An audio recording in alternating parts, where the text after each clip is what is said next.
ارتضیٰ اور احمد میں اچھی دوستی تھی۔ دونوں ایک ہی محلے میں رہتے تھے اور ان کے گھروں کے درمیان زیادہ فاصلہ بھی نہ تھا۔ انہوں نے جب ہوش سنبھالا تھا ایک دوسرے کو ساتھ ہی پایا تھا۔ دونوں کے ہم عمر ہونے کے علاوہ دوستی کی ایک اور وجہ یہ بھی تھی کہ ان کے والدین بھی آپس میں بہت اچھے دوست تھے اور وہ محلے داری سے ہٹ کر بھی ایک دوسرے کے دکھ سکھ میں ہمیشہ ساتھ ہوتے تھے۔ وقت کے ساتھ ساتھ ارتضیٰ اور احمد کی دوستی بھی پروان چڑھتی رہی۔ ارتضیٰ بے حد ذہین اور محنتی بچہ تھا، جبکہ احمد قدرے لاپرواہ اور کھلنڈرے مزاج کا حامل تھا۔ اسے کھیل کود اور شرارت کے سوا کچھ نہ سوچتا تھا۔ سب اسے سمجھاتے اور ارتضیٰ کے نام کی مثالیں دیتے، لیکن احمد پر ذرا اثر نہ ہوتا۔ الٹا وہ کہتا کہ میری مدد کرنے کے لیے ارتضیٰ ہے نا، مجھے کیا ضرورت ہے کہ ہر وقت پڑھتا رہوں اور زندگی کا لطف نہ اٹھاؤں۔ ارتضیٰ بھی ہر ممکن اس کی مدد کرتا، کبھی کبھی اس کا ہوم ورک خود بھی کر دیا کرتا، کمرہ جماعت تک میں اس کی مدد کرتا، اور اکثر اس بات پر اسے اساتذہ سے بھی ڈانٹ کھانی پڑتی، لیکن وہ احمد کے لیے اپنے دل میں موجود محبت سے مجبور تھا۔ کبھی کبھی وہ اسے سمجھاتا بھی تھا کہ خود بھی تھوڑی محنت کر لیا کرو، لیکن احمد ہمیشہ ایک کان سے سن کر دوسرے کان سے نکال دیتا۔ وقت گزرتا گیا۔ اب وہ دونوں ہائی اسکول میں پہنچ چکے تھے۔ اب دونوں کی عادتوں میں کوئی تبدیلی نہیں آئی تھی۔ امتحانات سر پر آئے تھے، ایسے میں ارتضیٰ اچانک بیمار ہو گیا۔ علاج معالجے کے باوجود اسے جلد افاقہ نہیں ہو رہا تھا۔ امتحانات کے دن نزدیک آتے جا رہے تھے۔ احمد بے حد پریشان تھا۔ اسے ارتضیٰ کے صحت یاب نہ ہونے کے ساتھ ساتھ اس بات کی بھی فکر تھی کہ وہ ارتضیٰ کی مدد کے بغیر امتحانات کیسے دے پائے گا۔ وہ دن رات ارتضیٰ کے جلد سے جلد صحت یابی کی دعا کرتا تھا۔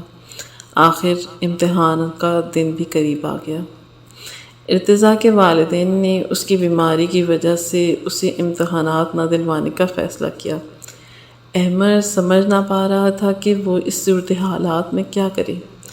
اس کی دلی خواہش تھی کہ وہ کسی ایسی جگہ جا کر چھپ جائے جہاں اسے کوئی ڈھونڈ نہ سکے، اور اس طرح اس کی جان امتحانات سے چھوٹ جائے۔ لیکن احمد کے جان بھی شکنجے میں آ چکی تھی۔ وہ آخر اسے امتحانات میں بیٹھنا ہی پڑا۔ وہ بری طرح گھبرایا ہوا اور پریشان تھا۔ گھبراہٹ اور بدحواسی کی وجہ سے اسے سوالات ہی ٹھیک طرح سمجھ نہیں آ رہے تھے، جبکہ وہ کوئی بہت نالائق طالب علم بھی نہیں تھا، بس محنت سے جی چراتا تھا۔ ارتضیٰ کے ہر بار مدد کر دینے کی وجہ سے وہ سہارے کا عادی ہو گیا تھا۔ اسے خود پر بھروسہ نہ رہا تھا۔ وہ ہر مشکل میں ارتضیٰ کی طرف دیکھتا۔ یہی وجہ تھی کہ وہ بر وقت اور درست فیصلہ کرنے کی صلاحیت بھی کھو بیٹھا تھا۔ امتحانات میں یہی بات اس کے لیے نقصان دہ ثابت ہوئی۔ جن سوالات کے جوابات تھوڑے تھوڑے اسے آتے بھی تھے لیکن اچھی طرح سے حل نہیں کر پائے گا، وہ انہی کو پہلے حل کرنے بیٹھ گیا اور بہت سا وقت ضائع کر دیا۔ نتیجتاً جو سوالات احمد کو اچھی طرح یاد تھے انہیں حل کرنے کے لیے اس کے پاس وقت نہ رہا۔ وہ انہیں بر وقت مکمل کرنے میں ناکام رہا، جس کی وجہ سے وہ رہا سہا اعتماد اور خود پر بھروسہ بھی کھو بیٹھا۔ ہر پرچے میں وہ پہلے سے زیادہ پریشان ہوتا اور غلطی پر غلطی کرتا۔ جب نتیجہ آیا تو احمد بری طرح فیل ہو گیا اور اسے سب کے سامنے شرمندگی کا سامنا کرنا پڑا۔ دوستی یہ نہیں ہے کہ مدد کے نام پر دوست کو اپنا محتاج بنا دیا جائے اور اسے نقل کروا کر یہ سمجھایا جائے کہ دوست کی مدد کی گئی ہے۔ یہ تو ایک طرح کی دوستی کے بجائے دشمنی کی گئی ہے۔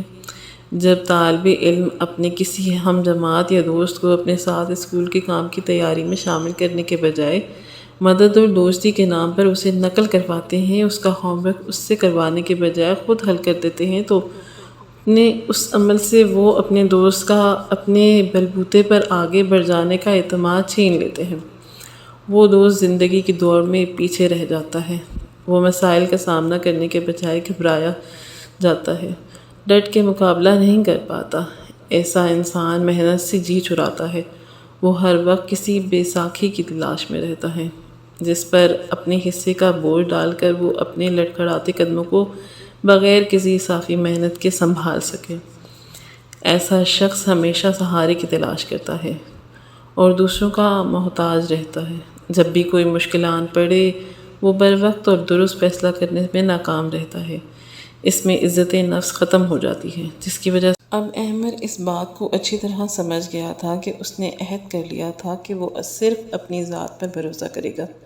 پھر ایسا ہی ہوا اور وہ آئندہ سال اچھے نمبروں سے پاس ہو گیا۔